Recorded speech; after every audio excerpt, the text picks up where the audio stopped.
All right, everyone, the cat is very happy today. We've got to talk about Corybooker. That's presumably the reason why. He has dropped out of the 2020 Democratic primaries. He's out of the running. And then there were, 11 or 12 people left, I think. The race is thinning. We've had Kamala out, Corybooker's out.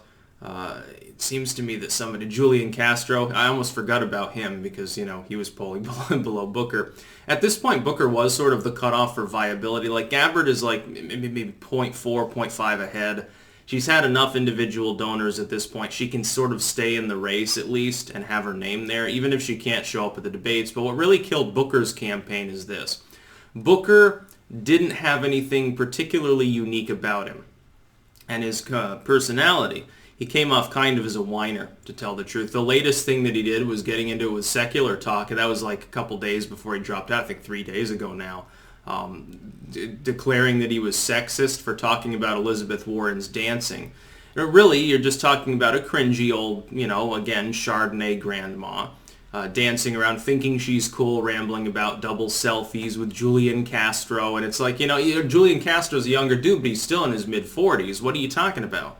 You're not one of the cool kids. You're in your 70s, dude. I'm sorry. And again, I always have to point this out. I don't have a stick up my ass about my elder subscribers. I realize that if I, stay alive, eventually I'll be 70 years old. And it's going to be more difficult for me, I think, to pull off the leather jacket with no shirt underneath the look at that point.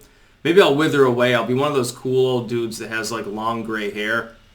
I'll have to wear a bandana and a leather vest and nothing else.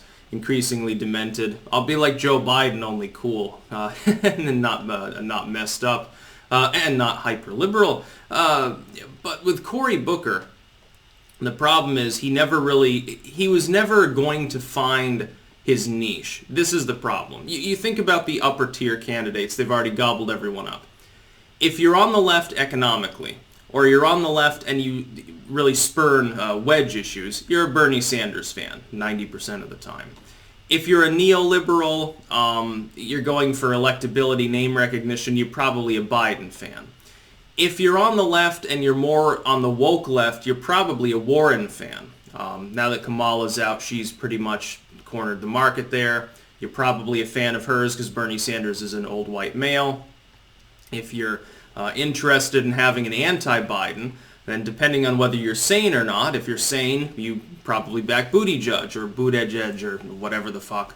If you're not sane, you probably, for some reason, back Bloomberg. It's funny because Bloomberg didn't even hit the polling threshold to be in the 7th debate, despite the fact that he's at 5 points nationwide. He's not doing nationwide that bad. He's technically in the winner's circle, which is above 5 points in a packed field. You're viable.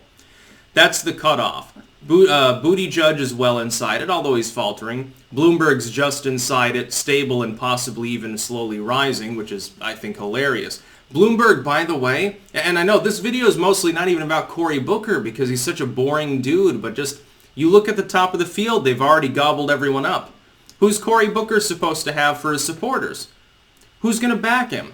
He's not electable. He's not a likable individual. He has no specific political qualifications that set him aside.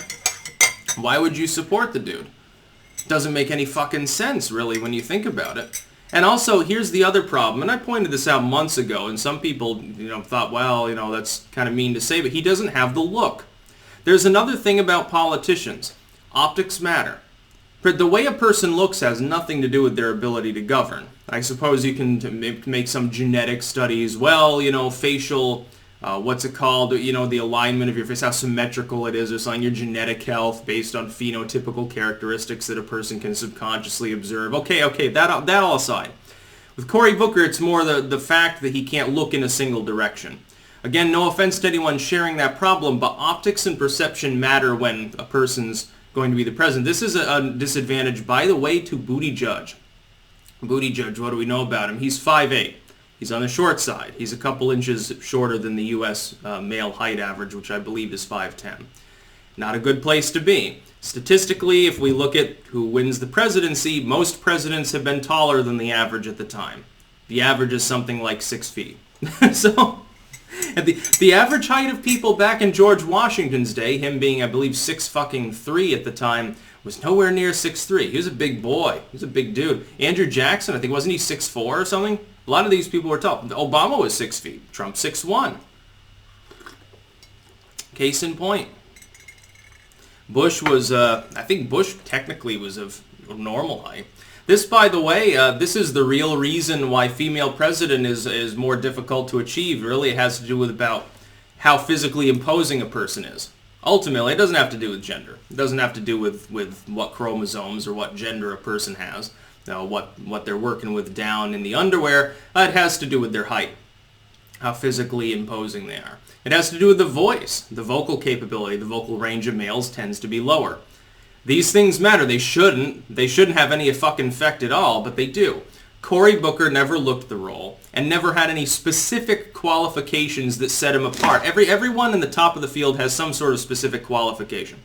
Bernie Sanders, he's maverick. He's grassroots, and he is, in all honesty. Biden's got the name recognition. He's been in office continuously since the 70s. Elizabeth Warren is also a long-term career politician who happens not to be, demented like Biden is. Buttigieg is young, he's suave, he's fairly well-spoken. Bloomberg is massively rich, can throw walls of money at people and at his problems. Corybooker never had these things.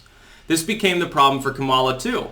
She tried to also be like, my grassroots, my working class, my populism, and yet, she had to basically suck down corporate money. And so it became funny because she tried to pull the thing that Warren is trying to pull as well, and she's got her own problems, and I'll be getting into them later today. She's got her own problems to dust up with Bernie Sanders at the moment, which is causing her to get torn a new asshole. Corybooker was never going to go anywhere. He was never a force to behold in the race. He barely eked out an average above 2 points at one point. I think he was briefly at like 2.5, which is... Technically, you got to be above 2 to be viable in a packed field. Above 5 to be truly viable. There are only 5 people in that, and one of them is barely there, one of them is falling. It's essentially a 3-person race right now. You've got Biden, who's the favorite, the front runner, the neoliberal, the establishmentarian, the moderate, you can call him, which is sad for the Democrats. You got Bernie Sanders, who's the maverick runner-up, and then you've got Elizabeth Warren, the third wheel, who's keeping the second-place finisher from being, truly viable. Although at this point she dropped out, so many of her fans have such a stick up their ass about Sanders, it might actually benefit Biden more than him, which is the funny part. Bernie Sanders better be careful what he wishes for when it comes to solidifying the progressive vote, because I have a feeling that the progressive vote's not big enough to overcome the centrists anyway. It's going to be a very funny election season. Most people will get schlonged. Keep this in mind. And this is true even if you're a Biden fan, if he were to lose. Most Democrats will be let down by the nominee.